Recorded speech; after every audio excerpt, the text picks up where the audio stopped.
So I literally like moments ago came back from therapy. So we got a lot to unpack this episode. My therapist thinks it's mostly all your fault. Oh, well, yeah, we already knew that. You spent an hour and that's all she had to say? I mean, it helped to get a professional advice on there. No, but I forgot. I actually was talking about the podcast, and I was talking about how we have a very small group of listeners, but that we're very involved with them. They write us and we talk to them and about them, and then they comment on the blog and all that. And I said, and I was like, actually, and for episode 500, they all, and she stopped me and she said, 500? And I was like, oh yeah. Sorry. We've been doing this for over 10 years. Yeah, we're in the high 500s. Yes. Like I forgot that's news. Often I would lead with that before. I'm like, we have so many episodes, but I didn't even think of it. All right. Hello, everyone. It's that time of year again. Yeah. Come on, everyone. We got YouTube now, so gather your family. We're all having Thanksgiving in person. Gather your family around the YouTube and spend about an hour with us. This is the Thanksgiving episode of the Magical Talking Hat podcast, the only podcast that refuses to let this idea die until somebody actually does it. Somebody's gonna gather their family around on Thanksgiving, probably a family that doesn't care about football after you've all eaten, and you're all gonna watch the podcast together. Hello, family. Hello. I'm Tony. I'm William, and this is episode 558. Welcome Woo! to our Thanksgiving episode.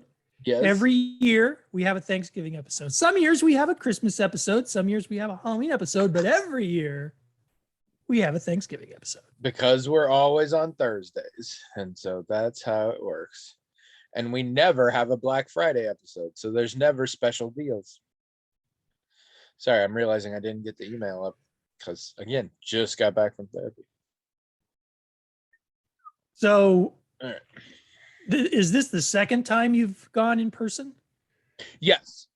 Okay. And after some discussion, we have decided I'm going to continue to go in person, not because it benefits the therapy at all for either of us, but because it gets me out of the damn house. Well, there's that, yeah. No, it's a thing. You don't notice a benefit to being in person. Nope. And neither does she, apparently. Interesting. No, didn't really feel anything. I think you got out of the job world too fast. Well, no, actually, I don't think that. But I mean, I think part of your response is a lot of us, even pre-COVID, spent a lot of time doing this. Really? Yes. Because even before COVID, there were people working remotely, people working in different offices or whatever, and this became a thing. Skype and now Microsoft Teams, but we started doing this even with Zoom before COVID. Zoom was becoming a big thing, and so yeah, I think a lot of us are used to this now, more so. And I mean, it is a great tool. There are situations where it's such a great option because in person isn't an option or is very complicated or has difficulties, and that's great. Overall, gun to my head, I'd say it's still probably better in person, but yeah, she and I aren't noticing a difference, but I'm like, I think it's probably good for me to have a reason to get out. So many of my issues now revolve around me not socializing enough. And even though it's so small, there is a social aspect to the fact that I get out, I have to drive. I mean, it's not social in terms of talking, but like I have to navigate other people and things like that. I have to talk to, like, just stuff. So I think that's good for now. We'll see. I told him, like, once winter really kicks in, I might say screw it. So because we have families listening and a lot of people who maybe don't have experience with this, I should explain to you how the show works. We have a hat. You won't see it. It's off screen. It's magical in that it has its own email address, themagicaltalkinghat@gmail.com. Isn't that magical? How many other hats have their own email address? I'm going to guess none. Again, Can't verify that, but I'm going to guess none. And then people write into that email address. Nothing to do with us, me and him, just the hat. They're like, hey, hat, what's up? How's it going? And they have things they want to talk about. Also, sometimes they want to talk to us, but they are intimidated by our robust presences to contact us directly. So they email the hat. Anyway, whatever they want to talk about. They want to ask questions. They want to have topics. They want to celebrate the birth of their children, who they have named Hat in honor of this podcast, whatever. And then the hat, it decides all on its own which emails it's going to send over to us. It forwards them to us, and then we'll read them on the air and talk about them or something close to them until we're bored, and we do a bunch of other stuff. So that's it. So welcome everyone. As you're watching this, we are both further away from each other than we usually are. Except you're probably in the same place. yes, on actual Thanksgiving, yes. Yes. Mhm. I will be in a whole other state. We are doing the full traditional deal, which is we will leave sometime Wednesday and then come back sometime Sunday, and I'll just be at my in-laws that whole time. A lot of food involved. Hopefully playing some games. I found out / was told a long time ago but forgot, and was just recently reminded that my sister and one of my sisters-in-law and my father, I don't remember, some members of my family are going glass blowing on Friday. Wow. Yeah. That sounds like fun. Yeah. My wife, and who the hell is blowing up my phone? I'm gonna check it just in case somebody's on fire or whatever. No, it is definitely not. All right. My wife and apparently my father-in-law, and actually my father in particular, those three have a thing about glass blowing. Like, they are obsessed. They will go to a glass blowing studio and they will watch glass being blown. And if you don't come get them, they will die there. They will forget to eat. They will forget to go to the bathroom. They will be trapped. And my mother discovered, because along the Oregon coast, glass blowing is a huge thing. And nowadays you can do your own glass blowing. They have things where you can come in and they help it. And Trish and I did it. My mom has done it several times. And it's kind of fun. And yeah, apparently now they got it in Peoria, Illinois. So they're going to go do that. I think my father-in-law is going to go and just watch. I don't know. I'm not doing it because I don't do stuff, especially on holiday. I'll probably still be asleep when they go. Excuse me. So, how's your 5 days been? Just a lot of work. That's all. I mean, I'm sure we've watched some things that I'll forget until you talk about things, and then I'll remember, or maybe you'll mention a thing and I will say, oh yeah, we saw that too.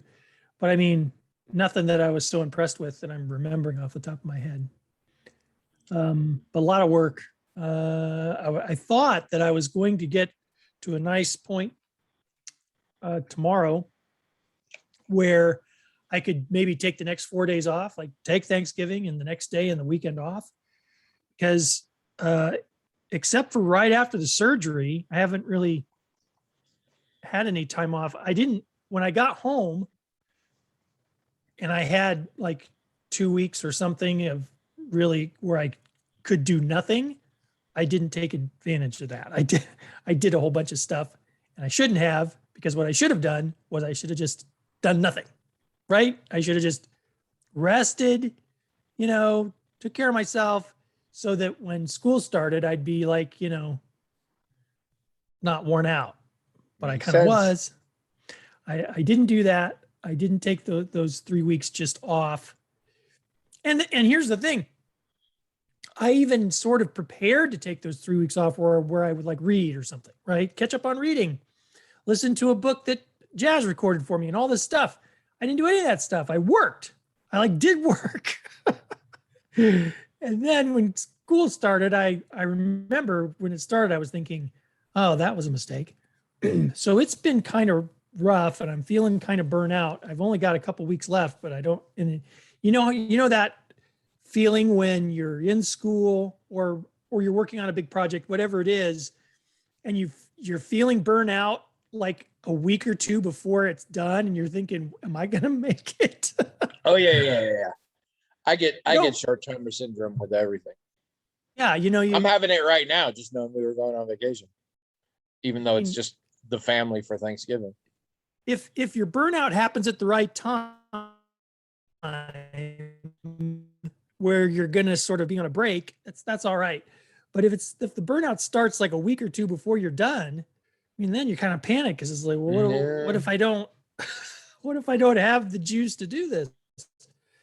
So this last week's been a little rough, and I still have some weeks to go, and I don't know. That's been a little discouraging, but it is what it is. Hopefully, the next couple weeks will go well, and the next 3-week break I have, I think I'm gonna do better. Well, I don't know. I mean, I've got stuff to do. I've got to finish WISP. I've got things to do, but maybe I'll figure out some way to take it a little more easy for the 3 weeks after, so that when school starts again, I'll feel better and I won't get burnt out in the 10 weeks that follow. Unless they replace the portion of your brain along with the aortic root and the valve, I doubt it. You are the busiest unemployed man I've ever met. Always have been. It's weird. I don't know why I can't just.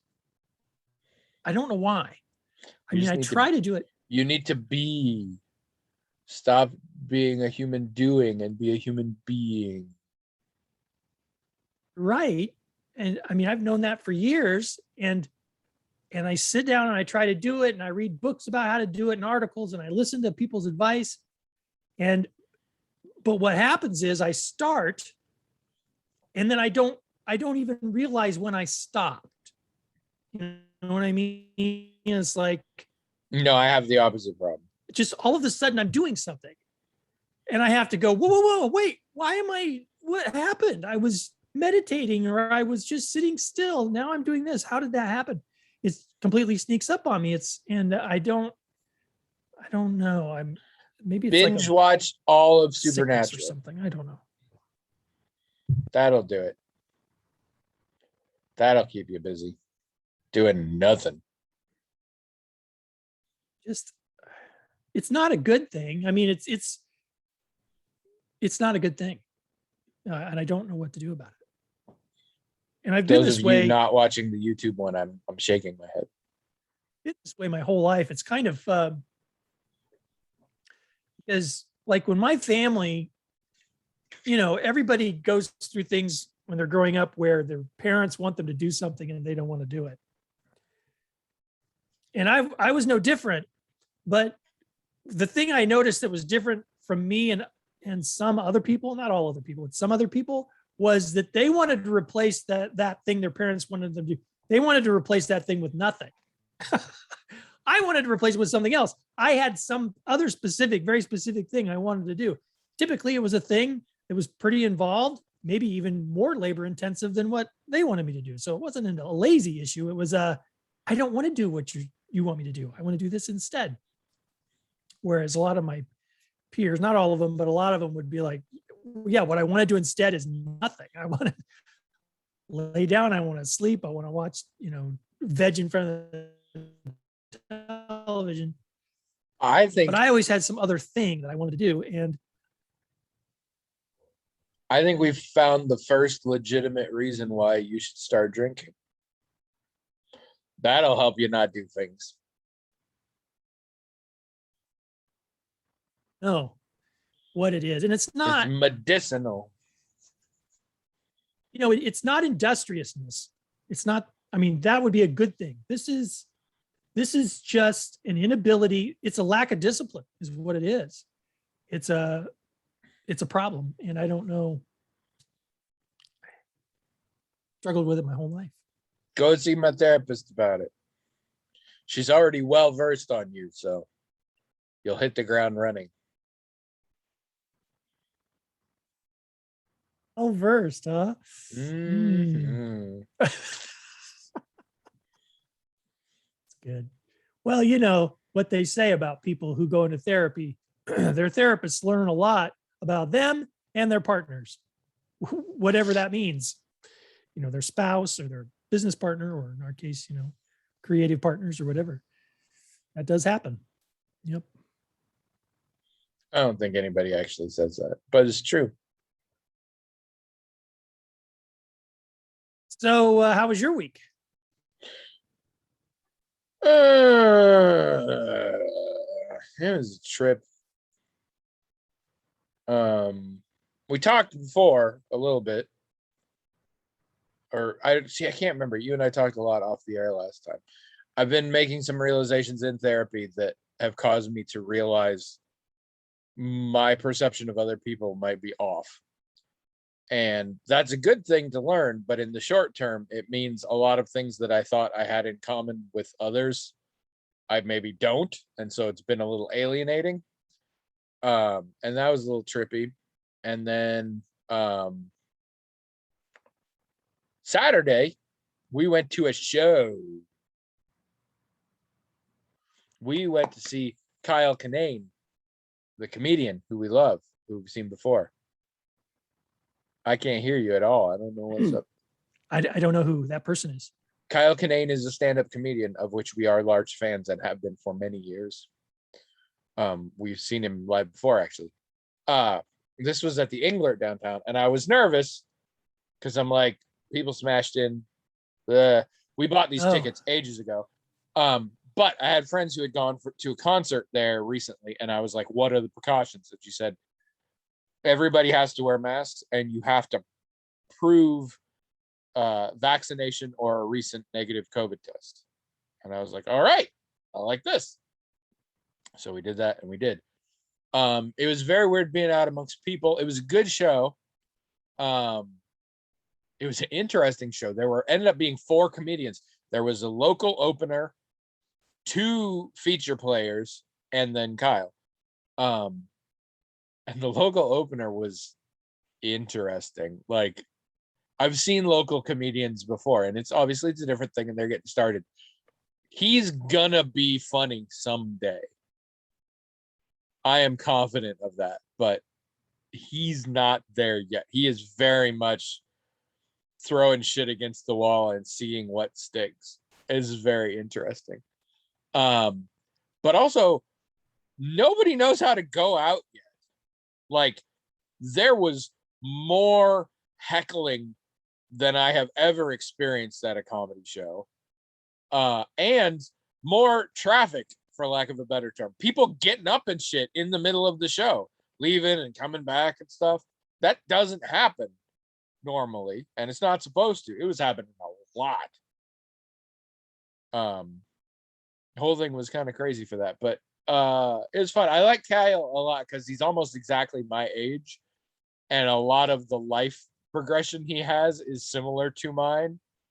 So, like, I'll see a show and I'll really relate to it, and then I'll change over the years, and I'll go see a new show, and he has also changed, and so I relate to it on a new level, and so that was kind of fun. And actually, he was talking about, he finally started therapy recently, and he was talking about that. Although I did like, he's like, I started therapy. He's like, okay, I started paying for therapy. He's like, for a couple of years, I would just find people that had similar problems to me and like just talk to them the day after they went to therapy. But the favorite I like, he got on a whole thing about the Midwestern sort of masculine attitude of being sort of anti-therapy, and like, you just hold all your issues inside. You have to be tough and strong in this. And the line that I loved is, he said, I don't have problems. I just have character traits that nobody likes. And that really struck a chord somewhere in me there. But yeah, it was weird being around all the people. That part wasn't fun, but it was funny. I laughed a lot. Trish and I both would have loved it if it was like a half hour shorter. Not that the last half hour wasn't hilarious, but we were tired. It went late. We were like, oh, we're so old. We need to go home, go to bed. As time goes on, I hate downtown on the weekend more and more. It's just awful. But Sunday, went to the memorial service for my former coworker who died from COVID. And that was weird because very early on, I decided I couldn't hack it, and I went and waited in the car. And I'm still not sure why I did that. So that was weird. I seem to be having an issue right now of pretty serious social anxiety. I'm not doing well around more than a handful of people.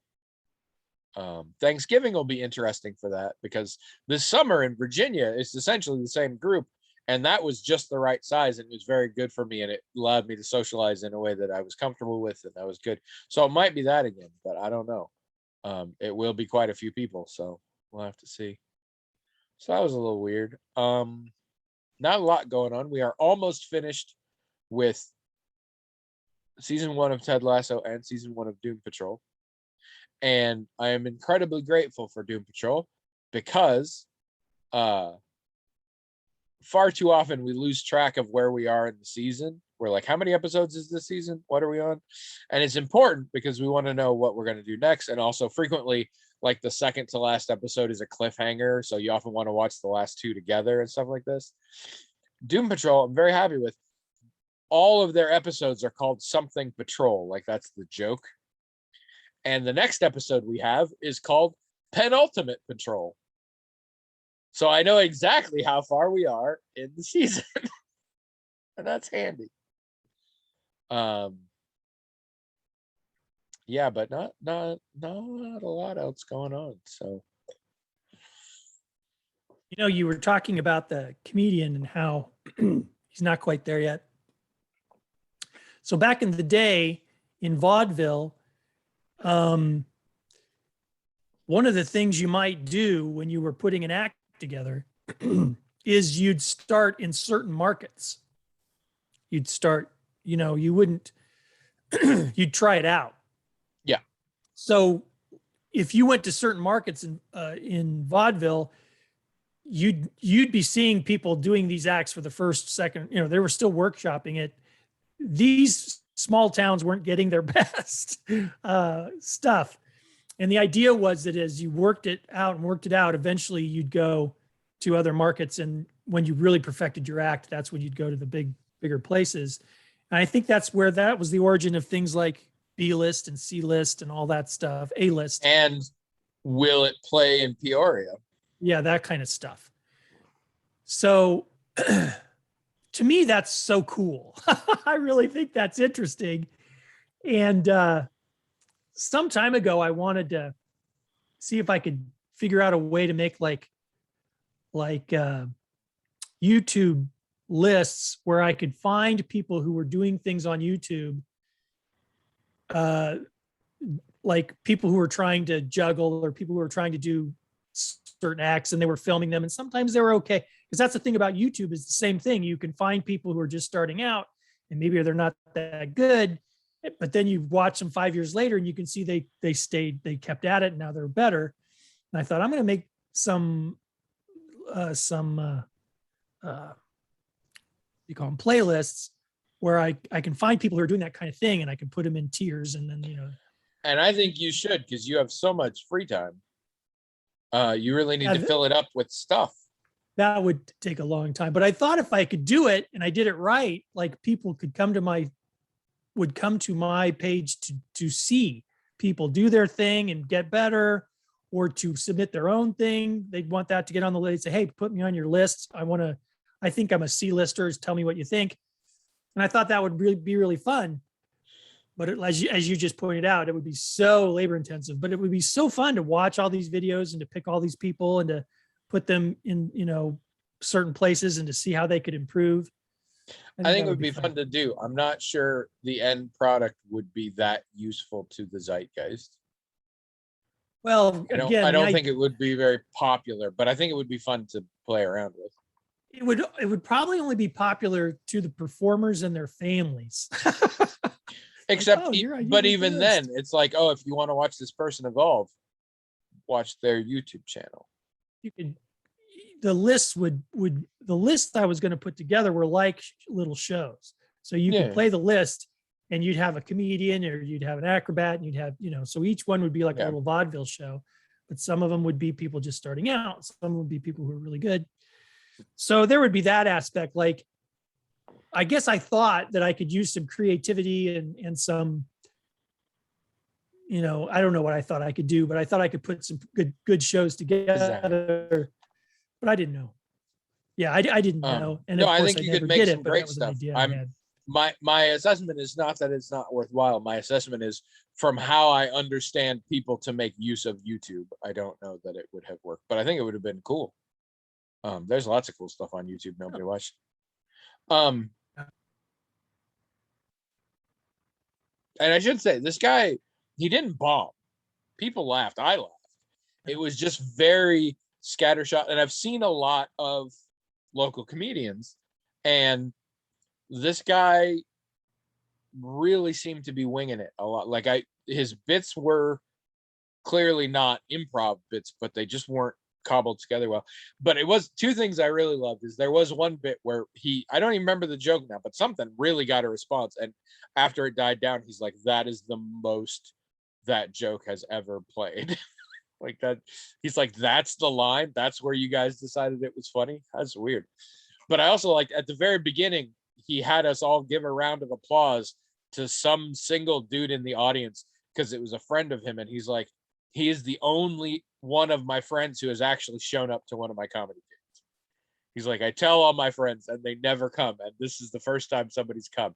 So we all clapped for that guy. So have you ever been tempted to get into that business yourself? Yeah. Oh yeah, very much. You So know why not? though? The reason I have been tempted is because everybody in the goddamn world has always told me I should be a stand-up, and I don't know that I'd be good. I mean, I could work at it. If I did it for 10 years, I'd probably be okay. There's a variety of reasons. The shorthand version is I'm just not quite damaged enough. A lot of stand-up has to do with a very specific sort of psychological need for attention and acceptance in a very specific way. And I have that, but not to the degree that I need to make a career of it. Interesting. But the real reason is the same reason I'm not already a best-selling author and I didn't become a famous actor and everything else, is that shit takes work, and I don't like putting in work. I think I would do poorly with bombing for like years at a time, because it's a hard road to hoe. And there's a lot of travel that I don't like nowadays and all that. But no, there are definite times when I thought that would be a thing. And in college, I was definitely funnier than Kumail Nanjiani, but he got better, not me. You don't think you got better? Nah. Surely you're funnier now than you were. I mean, ticket sales don't lie. I have not been pulling in the numbers that I used to pull in. So, Okay. it all comes down to dollars and cents. And even if you adjust for inflation, especially when you adjust for inflation, I'm just not making what I used to. If it weren't for those basic cable gigs where you see a video clip and like make jokes about it, I'd be on the street. All right, so we should do an email thing. You want to take the first one? Sure, I can do that.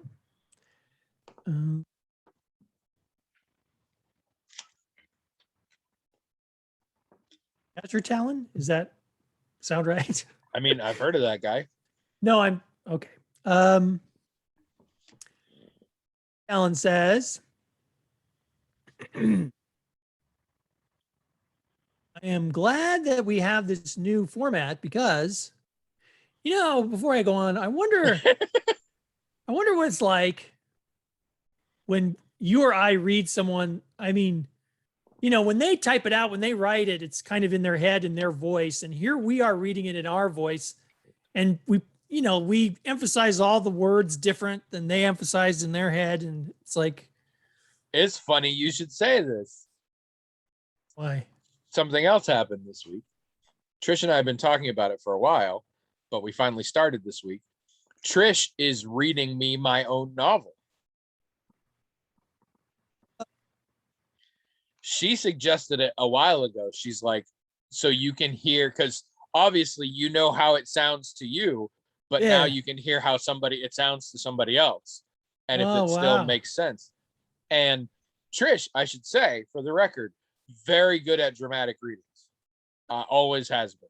I find she's not like me. I do voices and shit, but like she'll read me stuff, like a blog post or whatever, and she really knows how to get a cadence so it sounds good. And she's doing that here. And I'd say she was reading in a very similar style to where she always does.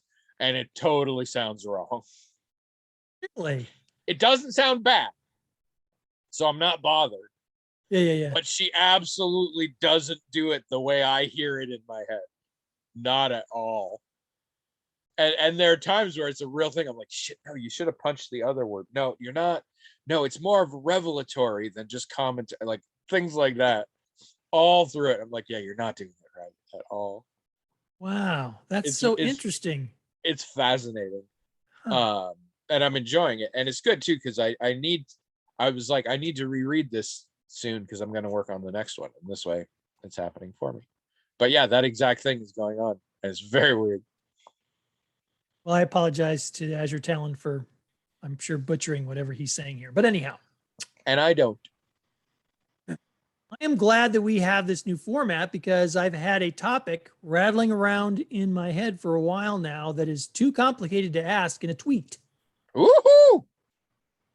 This is why we do this. Come on. But it's not long. I mean, he's only got a couple sentences here. So anyway, how do you handle interacting with or even being friends with a compulsive liar? He goes on, but I want to point out that I have had quite a bit of experience with this. What if, and I don't mean you, Tony, I mean other people. As What far if- as you know. What if you have to deal with a compulsive liar secondhand socially? That's interesting. How does knowing someone verifiably has lied to you in a large percentage of prior interactions change believe all women, if at all? Oh, that was a turn I didn't see coming. How does knowing someone verifiably has lied to you in a large percentage prior interactions change believe all women, if at all? Dealing with that personally drives me crazy.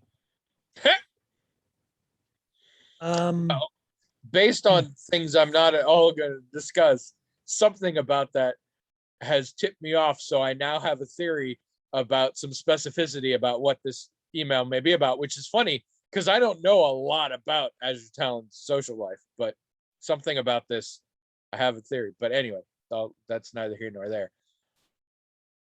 This is interesting. And to be fair to Azure Talon, which you know I hate doing, while I do think in general that could have been expressed in a way small enough to fit on a note card, that exact email is definitely too big. And I think there's enough nuance here that I think it is more suited to the new format. Okay. I think he would have had to sort of clip it a little bit to do it in the old format. This is part of why I like this. This is a fascinating topic that I am not equipped to handle. You have experience. Go. What do you do? Well, Or were you lying about knowing compulsive liars? I've known compulsive liars my whole life. And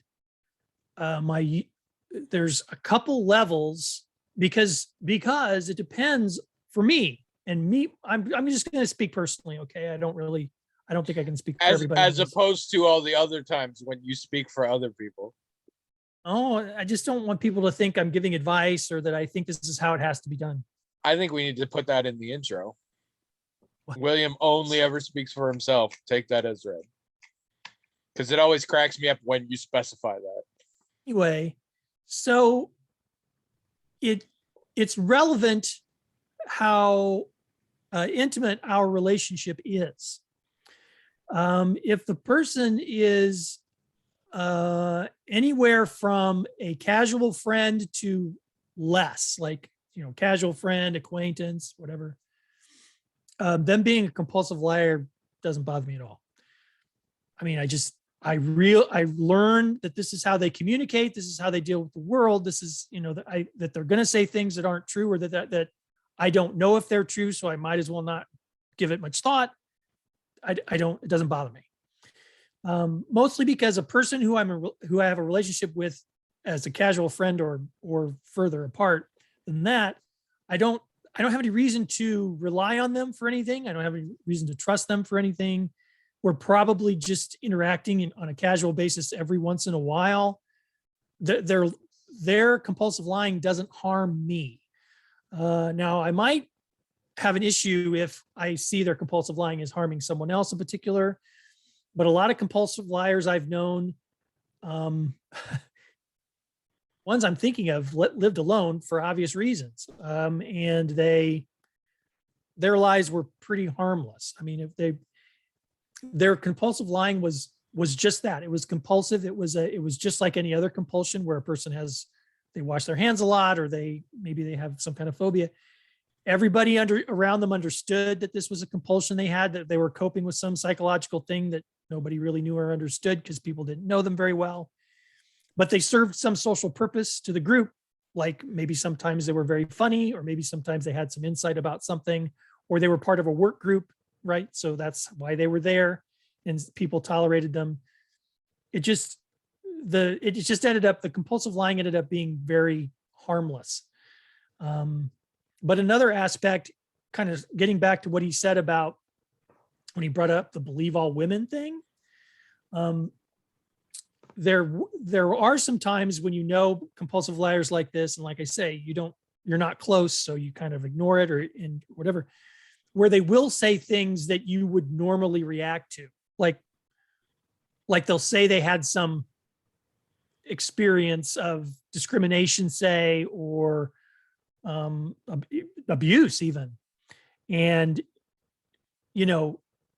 that crosses into a different place, right? Where usually their compulsive lying is about, I don't know, some disagreement they had with someone or whatever. It's just a simple, silly thing, but they'll talk about something that is like pretty serious that you would normally respond to, even with a person you didn't know very well. You'd be like, oh my gosh, that's terrible, and you don't know what to do because your immediate reaction is to not believe them, because you never believe them. And you're right to not believe them, because things they say are constantly being proven wrong. I mean, that's why they're a compulsive liar, because they'll say something and you'll find out for sure that it's not true. And that's tricky. That is tricky. What he's saying, it is hard because it's a serious thing. And I think we like to think that, people don't lie about that kind of stuff. But a tiny, tiny group of people do. It's a small group of people. Now, but they do. And you talked about you gave us the situation where you are not close to someone. Have you had the circumstance where you are? Oh, yes. And how do you deal with that? You gave us the first one as though you were going to give us the second case. I will. Then, oh, okay. Sorry. But it's kind of, you start with the case where it doesn't really matter. Then there's this sort of middle ground where the person's lying usually doesn't matter, but then they start talking about something and it's like, okay. This kind of does matter. So that's kind of the middle ground. And then you get to the part where you're close to the person and they're lying pretty much always matters, because even if it's a trivial lie, it drives you nuts because you're like, why are you doing that? Here's the thing. When you're close enough to somebody and they lie, sometimes it can be bothersome, even if it's a stupid lie or a ridiculous trivial lie, because then you think to yourself, the reason people lie to people who they care about and who they're close to is because they're afraid that person might get mad at them, or they're afraid that person might, it might alienate the friendship or whatever. But this person's lying about trivial, stupid things. Do they think that I'm that superficial a person, that our friendship could be threatened by the fact that they ate 2 cookies instead of, whatever? I mean, why are they lying about this dumb thing? So when you're close enough to somebody, it's not just, you know, significant lies that bother you. Even the small ones are going to bother you. And what happens in a situation like that, in my experience, is it just drives you nuts. That's it. You can't do anything about it, because your relationship is. Well, I mean, you can always do something about it. You can end the friendship if needed. Well, that's the only thing you can do, is what I mean. All you can do is say, I'm done, because or the person can stop being a compulsive liar, but they're a compulsive liar. I mean, this is their issue. This is their problem. This is the thing that if they could get over it, they probably would have gotten it over it by now. And it's just going to drive you crazy, because if your relationship is past a certain point, like I said, if you don't know each other very well, you can kind of ignore it until they tell a whopper. And then you're like, gosh, what do I do? I mean, this is serious. I would normally like show a lot of compassion here, or try to help them out, but I don't know if I can trust this person. But if you know them well, all the lies are going to hurt a little bit, and it's just going to drive you nuts until, like you said, you've got to stop. You've got to say, look, I can't be your friend, because we're close enough that I should be able to rely on you, to trust you. And, I get emotionally invested in the things you say, because that's what friends do. And then it turns out to be a stupid thing, or nothing, or a lie. And it just, that's just not something that any reasonable person can cope with. And it's happened to me in what was a more than a casual friendship. So a friendship clear through to an intimate relationship, like a romantic relationship. I've experienced compulsive liars in just about every increment you can think of. And my experience is that from that, not casual friends, actual friends onward, it's the same. I mean, it might be different in intensity, but it's the same in that you're not going to be able to tolerate it. The person either has to stop being a compulsive liar, or you'll eventually run out of emotional energy to deal with that person. And of course, if it's a romantic or intimate relationship, it's not just going to burn out. It's going to probably explode, and it's sad. I mean, to me, there are a lot of problems a person can have in a relationship, but that can just not even be fixed unless the person stops whatever they're doing. But if the problem they have involves any kind of deception, like they're a compulsive liar, or they're a compulsive thief, or they're, or they're an addict who is engaging in that kind of behavior to support their addiction, and they're going to lie to you and steal and maybe do other bad things to you because of that. There's in sociology, we talk about how it only takes one person in a relationship to screw it up. Usually it's not just one person, but it only takes one. And sometimes a person who has these compulsions of deception, or that are compulsions around being untrustworthy, it's done before it starts, unless that person can grow out of it somehow. You, as the person who are their friend, if you decide, well, I'm going to stick with this person and help them out, or, well, I'll just be friends with them anyway, you're going to run out of gas. You're going to, Covey, what was the guy's first name? The 7 Habits of Highly Effective People, Stephen. Yeah. Stephen Covey would say that these types of people deplete your emotional bank account. They take things out, but they never put anything in. And eventually you can't. I mean, you actually physically, psychologically, emotionally can't. And that's how that's always going to go, because that's the only way it can go. Again, unless the person somehow figures out their stuff and they stop being like that. This is such a solid Thanksgiving episode. All right. To reiterate, that is William specifically talking about his own experience. Far His too his extensive, and I his wish. language choice strayed far away from that point, but we just want to reiterate again that was his own experience. And now I am going to speak to the experience of literally everyone except William. I have known many compulsive liars, mostly in a clinical setting, because former Surgeon General Dr. C. Everett Koop and I worked extensively with people who have this compulsion. And we found a cure. It was a simple once a day tablet, but we couldn't get the funding to mass produce. And here, no, I don't. Okay, to my knowledge, I have only ever encountered one clinically compulsive liar, and it is someone I barely knew. It was someone that a friend was dating, and I only believe this because they told the friend that they were a compulsive liar. That's all I know for sure. My experience is very limited in that front. Um, I have dealt with liars a lot.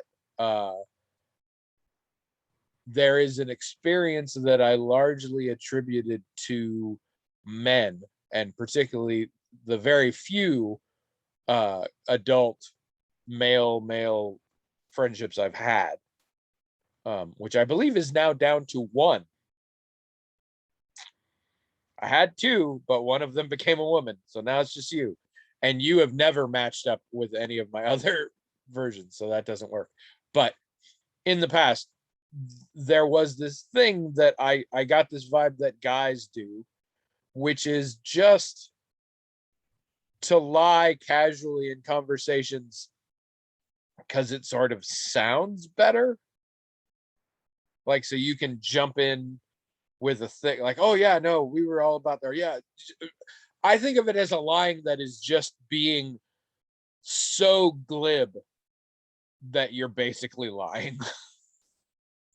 And I've never enjoyed it. I've always had a very strange relationship with honesty. I've always said I love lying, but never when I think anyone believes me. And that's pretty true. Um, I've also tried to live by the code of believe everything everyone tells you as long as there's nothing writing on it. But that, of course, is aspirational. You can't not like that, like you were saying. Somebody says something, even if there's nothing to it, I can't pick what I believe. So it's like, yeah, no, that's probably bullshit. It doesn't matter, but it probably is. I think there's a lot of factors. I used to be very honesty is very important, and I'd say I don't think that's true anymore. I think now my definition of honesty has changed. Um, a lot of it's about the intent. If you are intending to deceive me, I don't like that.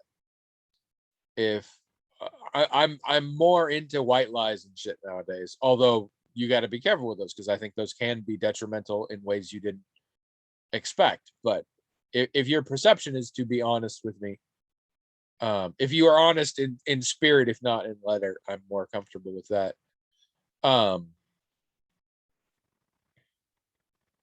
But yeah, it can't. Well, here's the thing with me: if it comes up too much, I call them out, like all the time, and that's a problem. Yeah. Like that's not good. Nobody ends up happy that way. But that's what if they keep doing, I'm like, I don't think that's true. I think you're making it up. Or I'll be like, oh yeah, when did that happen? But I can't ignore this aspect of if it's a genuine psychological condition, having to take that into account. I mean, there are issues with my health. There are issues with you. And there are issues with my wife. I'm sure there are issues with me where I know you all well enough to know certain things about your personality. In some cases, I even know where those stem from. I know certain things about my wife's upbringing that has led to certain personality traits. And those personality traits mean if I'm trying to interact with her on a certain level, if I do it X method, it goes very poorly. If I do it Y method, it goes well. And sometimes Y method is very inconvenient. But I love her and I understand where this is coming from. And I understand it's not something she can control. It is, I wouldn't say it's necessarily a clinical thing, but it's just a thing about how she communicates. That this method, which method X, which would work well for me and which seems simple and straightforward, won't work. And I have to be okay with that.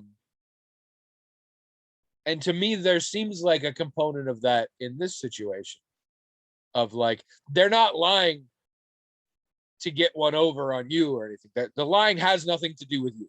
That's right. That's right. And so you need to find a way to make it not about you. But at the same time, they're talking to you, they're communicating with you, and it's lies. So it kind of involves you. Right. But the issue isn't, for me personally, it's not an issue of feeling personally slighted, like they're laughing behind my back or anything like that. It's, there are practical, it's when it ends up being a practical issue, like, they weren't where they said they were going to be, or, they said they were going to do this, but they didn't do it, or they did what they said they were going to do, but not the way they said they were going to do it. It's problematic in real ways. And I'm not saying there isn't an emotional component, because there is, because, you trust somebody, you're close to them, and it does hurt when they lie to you or betray you or whatever. And I think one of the reasons why I can stay in relationships like that for a long time is just because of what you're saying, is because everybody has problems. I have problems, and I want them to sort of, not to sort of understand and try to not judge me too harshly for my problems. So I don't want to judge them too harshly for their problems. But the issue is that when someone, and it doesn't matter what the person's problem is. Let's say, like you say, it's a idiosyncratic flaw that causes them to make life difficult for their partner or whatever. In a healthy relationship, either they're going to notice that and they'll go, I don't know why I do that. I'm so sorry. I know this is a problem that you have to deal with, and I really appreciate your patience. Or if they're not aware of that, there's some other way that they compensate, because you can tell that they're looking past your faults too.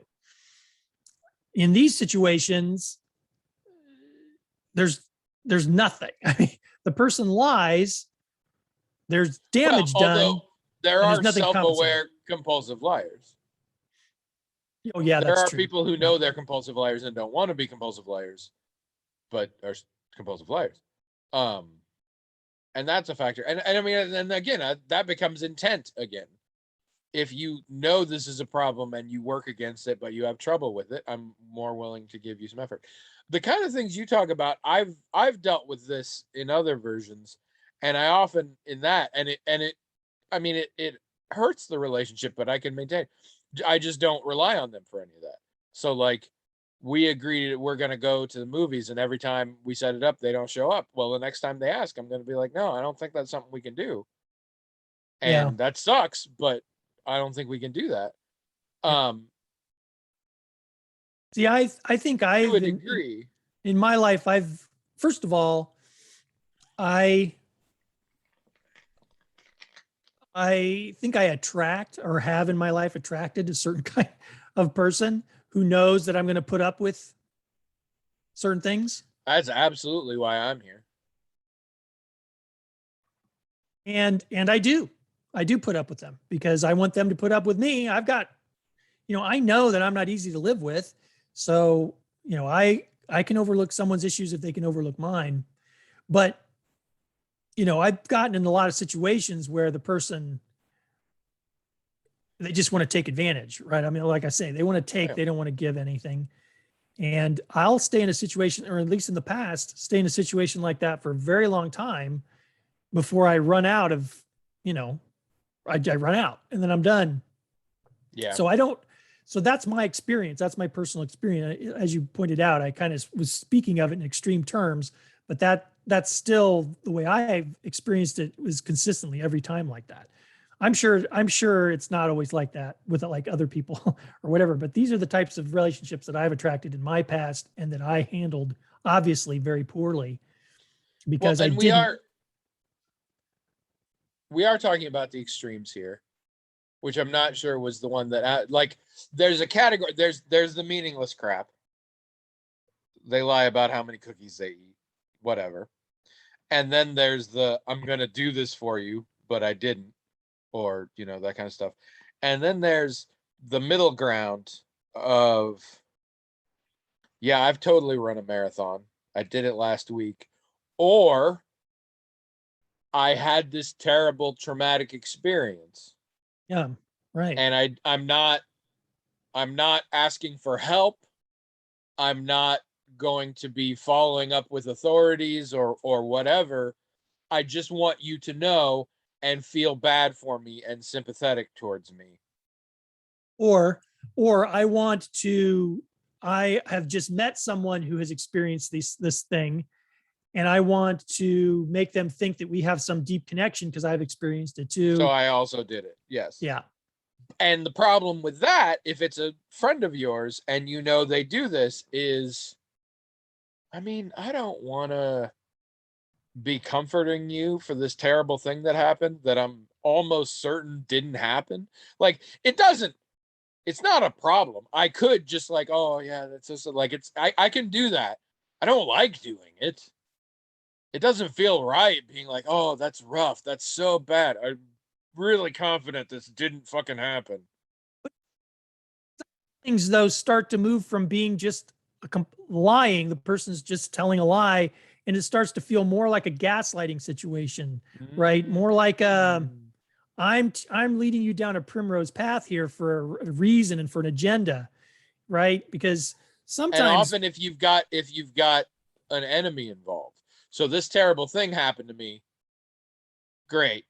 This terrible thing was done to me by X.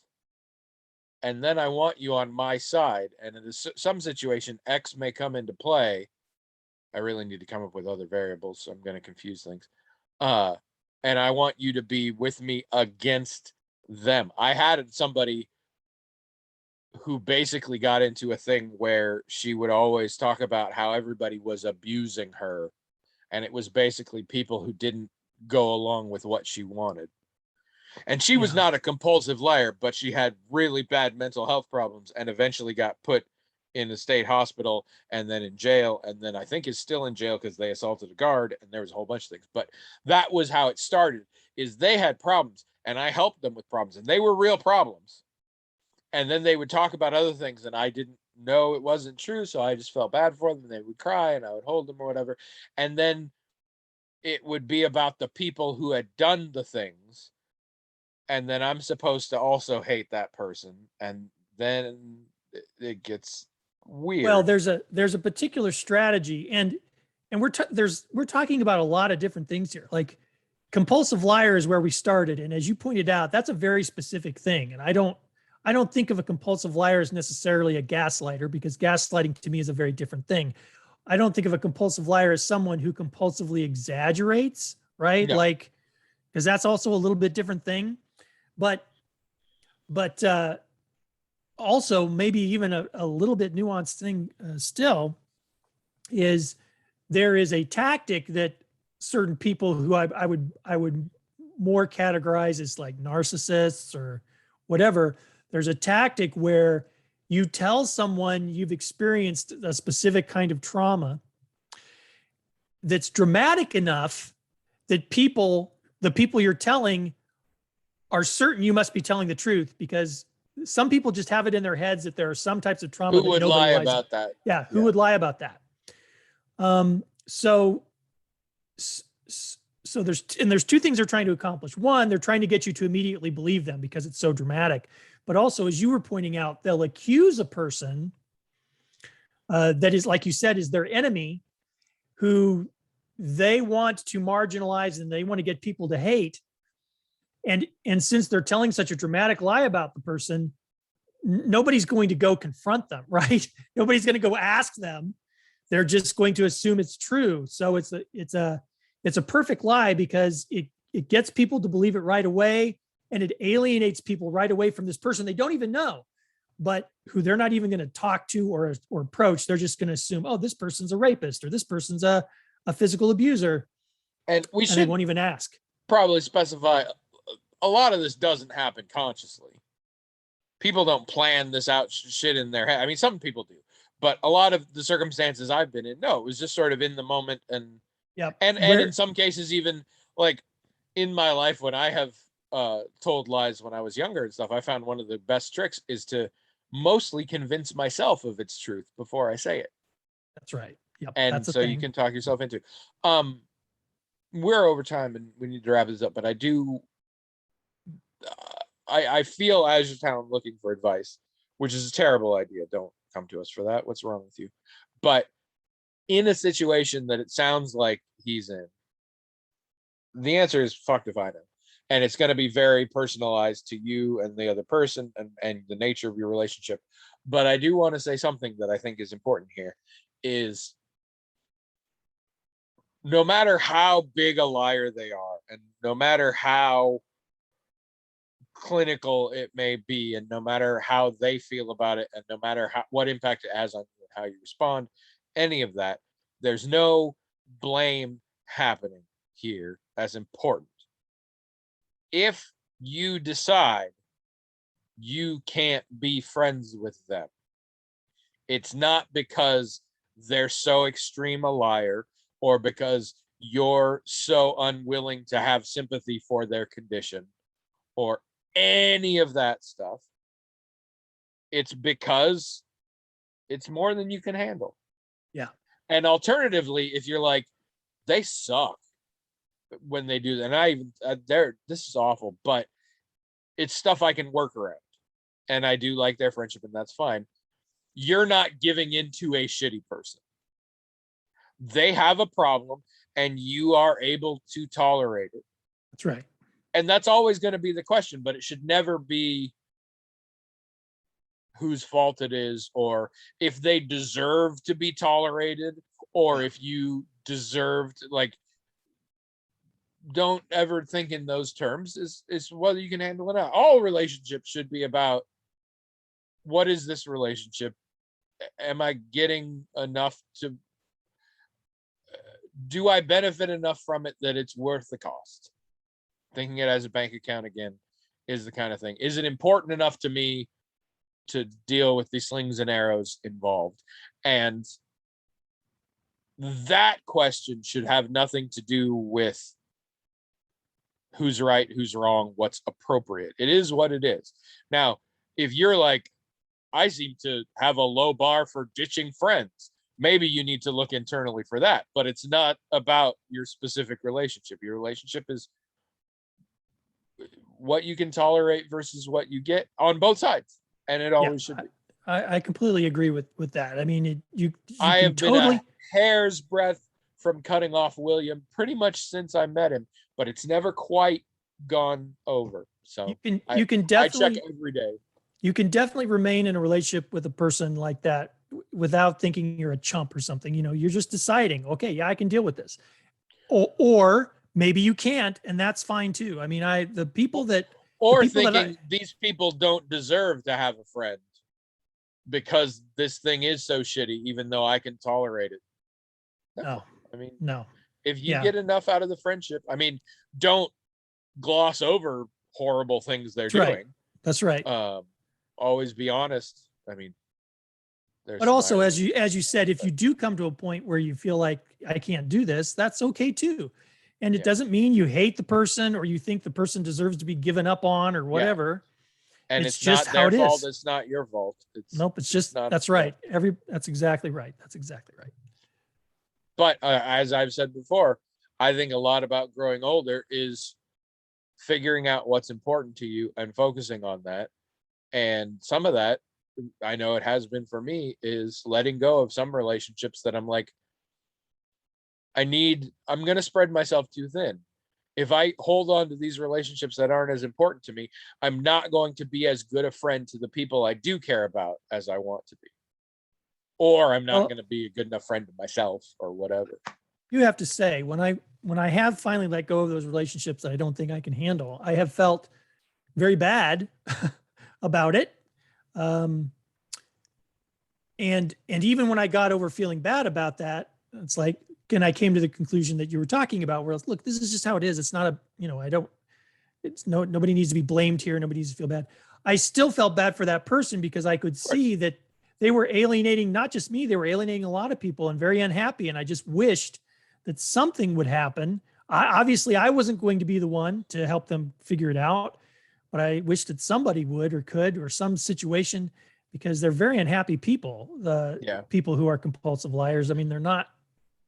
There's more to be pitied than hated. I think. Yeah. But And ending a relationship is always, I mean, there are those instances where it's like, you know what? This doesn't work on a variety of levels. And you and I are both going to have better lives if we never speak again. But those are rare. More often, it's like, yeah, this kind of sucks. And sometimes, and often, it sucks more for the person who didn't want to end the relationship.